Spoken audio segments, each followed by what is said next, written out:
Bruins fans, let me talk to you here for a second. Was that an awful loss against the Buffalo Sabres? No doubt. Was there some goals Jeremy Swayman should have had? No doubt. But some of the reaction after that loss to the Sabres, who were not a great team, I think just a little bit on the wild side. And I have to reiterate and just say point this out. They were missing their top three defensemen. The Bruins missed their top three guys on defense.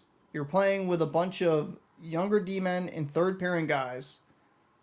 Just call it what it is. That's what should have happened. I mean, the Sabres have a talented roster.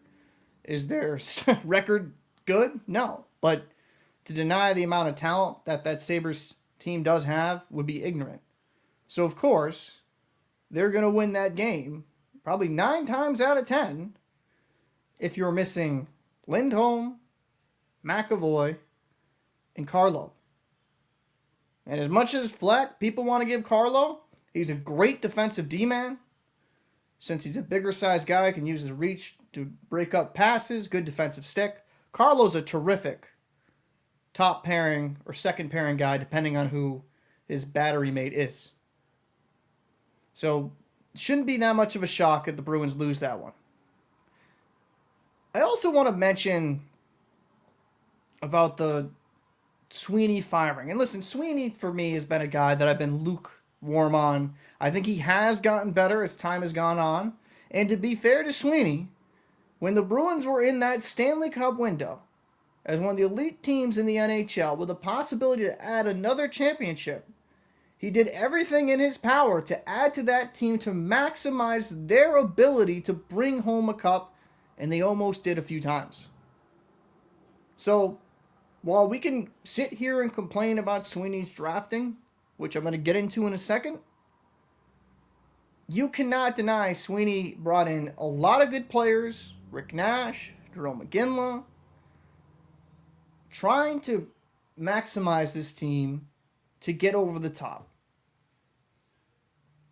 If you're going to be critical of the man, at least be fair and point out that he did a relatively decent job of maximizing the talent on the roster. I mean, he brought in Taylor Hall. That's another guy that they brought in trying to put this team at a different echelon. But I want to talk about Don Sweeney and his drafting, because that's been a big thing. I'll put this image here on screen. And I understand the frustration when it comes to, people not seeing the product they want on the ice. But this post is just stupid. Drafted 45 players, only 4 made it pro. Bye, sweetie, you suck. Tell me you don't know hockey without telling me you don't know hockey. And I'm not trying to be a Sweeney defender here, but just 4, really? Off the top of my head, I could have named at least 6, 7, or 8. But to be fair here, I have to say, let's give the list of the players that have made it pro with Sweeney's drafts. And shout out to Joe Constantine and a Bruins fan page group I'm in. I'm going to link the group down below in the description. These are the 14 players that have made the NHL under Sweeney. Jake DeBrusk, which should be kind of clear. Brandon Carlo. Jeremy Lauzon. Daniel Vladar. Charlie McAvoy. Trent Frederick. Ryan Lindgren. Now we're at 7. Oscar Steen, that's 8. So that's double what he's already said. Vakanainen, 9. Jeremy Swayman, which, come on, guys, you should know that.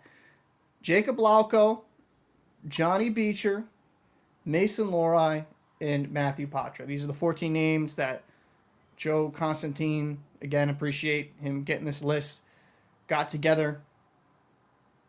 The draft is a crapshoot, and while sometimes I will fully admit I get frustrated on some of the misses we've had, because the Bruins have been so good and they have traded first-round picks in the past, it should not be such a wild notion that the Bruins wouldn't get a superstar in the draft, because once you get further down the list and further down in the first round and you start trading your first round pick against second round picks, guys, it is very, very difficult to hit and get that just superstar level player. It really is. Now, Constantine got this list for me. You can say they missed out on Barzell. They missed out on X, Y, and Z. And there's a bunch of different players that you would have liked them to acquire or draft. The thing is, the draft is not an exact science. And the majority of the players drafted never see NHL action. Or if they do see NHL action, it's very limited. Less than 100 games, generally. Sure, you have those phenoms that will hit. Sometimes you get those steals in the second round. Looking at you, Bergeron. But that's more of the anomaly than the actual regular occurrence. There's some good talent that Sweeney has drafted. There's some good UDFAs Sweeney has brought in as well. The Bruins sacrificed their future to try to win cups. And I don't blame Sweeney for it. Because at the time, you'd be pissed if he just said, oh, let's just keep the draft picks. You would have been pissed. And maybe the Bruins don't even make Stanley Cup final appearances. Maybe it's less of a window there. Is he the perfect general manager? No, he's not. But nobody is. It's a frustrating season. It is a disappointing season. But this season should have been expected if you paid attention to this team. Now, is Elias Lindholm underperformed? Yes.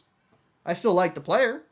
If you look at him historically, he's around a 60-plus point guy. I think Elias Lindholm, will bounce back. Maybe this year's just his off year. He has shown historically he is that guy. He is not what he is showing us this season when he's healthy. Another year in the system, getting comfortable, getting players. I mean, to kind of make it comparable to a different roster, Timo Meier went to the Devils. He struggled a bit. And then next year kind of gets his footing and takes off. Who's to say that doesn't happen with Elias Lindholm? And as for Nikita Zadorov, that signing, some people, he takes a lot of penalties. If you didn't know who Zadorov was before you got him, I mean, I could expect a little bit of frustration there, but this is his game. Zadorov is a little bit of an overpaid, in my opinion, third pairing defenseman. Now, when the cap goes up, it's going to be fine based on percentages. I think a little bit extra money was given to him. But he's a big physical presence, and he's the type of guy you'd like to have on your decor because he adds that jam and that physicality that is a little bit more rare to find these days. I mean, as much as you want to hate him, like Gudas, he won championship with the Florida Panthers, and he was a hard defenseman to play against. Bruins wanted to bring size, and they got it. Bruins fans, I fully understand the frustration. I do. But all great things some just come to an end. And we got some players here, like Mason Lohrei. He looks good. Matthew Patra, I like a lot of it. I know he's not getting the points he probably wants. He's not getting the goals he wants. But there's a lot of flashes. There's some good hockey IQ. I think he matures, gets a little bit stronger. I think he'll be a very capable second-line center. He'll be an NHL-level player. The Bruins just have to make some smart free agent signings, draft well. And this is where the Bruins come into a crossroads. Do you try to buy, or should you sell? And I'm going to give you my opinion, which nobody asked for. I believe it would be in the best interest of the Bruins to sell. Try to acquire more draft capital. Get more kicks at the can. Trade a player that maybe gets you a second rounder. Heck, give a bigger package and maybe try to get a first round pick. Something. The Bruins are now in this situation